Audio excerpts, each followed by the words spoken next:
Hey guys, so the votes are in and you guys voted for the magician's nephew. So we're gonna go ahead and read that.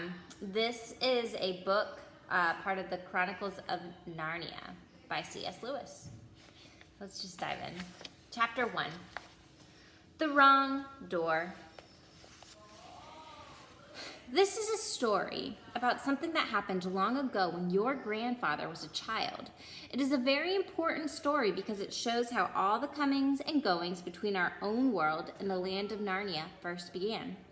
In those days, Mr. Sherlock Holmes was still living in Baker Street, and the Bastables were looking for treasure on Lewisham Road. In those days, if you were a boy, you had to wear a stiff-eaten collar every day, and schools were usually nastier than now.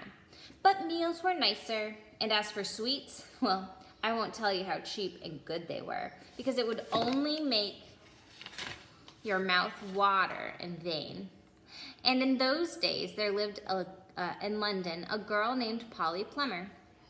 She lived in one of those long row of houses which were all joined together. One morning, she was out in the back garden when a boy scrambled up from the garden next door and pulled his face over the wall. Polly was very surprised because up until now, there had never been any children in that house, but only Mr. Ketterley and Miss Ketterley, a brother and sister, old bachelor and old maid, living together. So she looked up, full of curiosity. The face of the strange boy was very grubby. It could hardly have been grubbier if he'd first rubbed his hands in the earth and then had a good cry and then dried his hands with his face. As a matter of fact, this was very nearly what he had been doing. "Hello," said Polly. "Hello," said the boy. "What's your name?" "Polly," said Polly. "What is yours?" "Diggory," said the boy. "I say, what a funny name," said Polly. "It isn't half so funny as Polly," said Diggory. "Yes, it is," said Polly. "No, it is not," said Diggory. "At any rate, I do wash my face," said Polly, "which is what you need to do. Especially after," and then she stopped. She had been going to say, "after you've been blubbing," but then she thought that wouldn't be polite. Here's a picture of the two of them. "All right, I have then," said Diggory in a much louder voice, like a boy who was so miserable that he didn't care who knew he had been crying. And so would you," he said, "if you'd lived your whole life in a country and had a pony and a river at the bottom of the garden, and then had been brought to live in a beastly hole like this." "London isn't a hole," said Polly. But the boy was too wound up to take any notice of her, and he went on. "And if your father was away in India, and you had come and lived with an aunt and an uncle who's mad, who would like that? And if the reason was that they were looking after your mother, and if your mother was ill and was going to die," and then his face went the wrong sort of shape, as if it does when you're trying to keep back your tears. "I didn't know. I'm sorry," said Polly humbly. And then, because she hardly knew what to say, and also to turn Diggory's mind to something cheerful, she asked, "Is Mr. Ketterley really mad?" "Well, he's either mad," said Diggory, "or there's some other mystery. He has a study on the top floor, and Aunt Letty says I must never go up there. Well, that looks fishy to begin with, and then there's another thing. Whenever he tries to say anything to me at mealtimes, he never even tries to talk to her. She always shuts him up. She says, 'Don't worry about the boy, Andrew,' or 'I'm sure Diggory doesn't want to hear about that,' or 'Now, Diggory, wouldn't you like to go out and play in the garden?' What sort of things does he try to say? I don't know, he never gets far enough.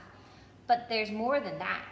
One night, it was last night in fact, I was going to pass the foot of the attic stairs on my way to bed, and I don't care so much to go past them either, and I'm sure that I heard a yell. Perhaps he keeps a mad wife shut up there. Yes, I've thought of that. Or perhaps he's a coiner. Or he might have been a pirate, like the man at the beginning of Treasure Island, and be always hiding from his old shipmates." "How exciting," said Polly. "I never knew your house was so interesting."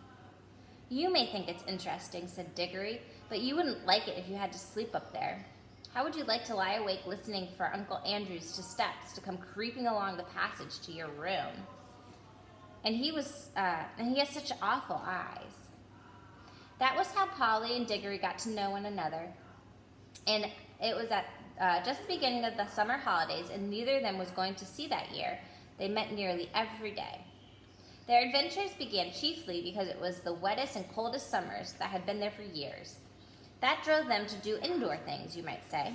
Indoor exploration. It was wonderful how much exploring you can do with the stump of a candle in a big house or a row of houses. Polly had discovered long ago that if you opened a certain little door in the box attic of her house, you would find a cistern and dark place behind it, which you could get into by being a little careful climbing.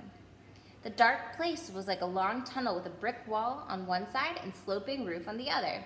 And in the roof, there were little chunks of light between the slates. There was no floor in this tunnel. You had to step from rafter to rafter, and between them was only plaster. If you stepped on this, you would find yourself falling between the ceiling and the room below.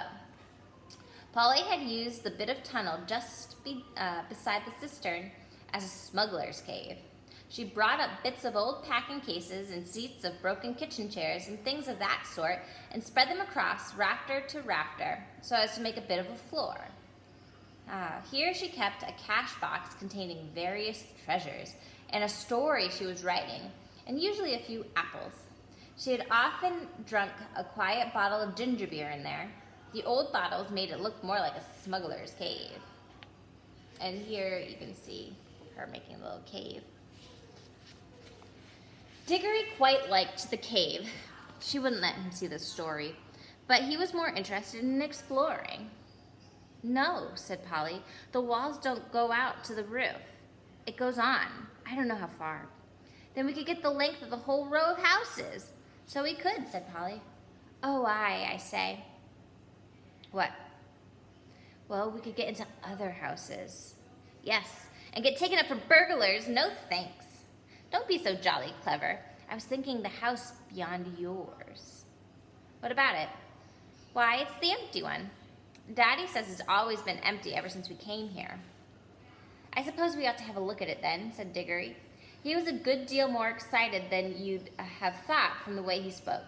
For of course he was thinking, just as you would have been, of all the reasons why the house might have been empty so long. So was Polly. Neither of them said the word haunted, and both felt that once the thing had been suggested, it would be feeble not to do it. Shall we go and try right now? Said Diggory. All right, said Polly. Don't if you're rather not, said Diggory. Well, I'm game if you are, she said. How are we to know when we're in the house, the next house but one?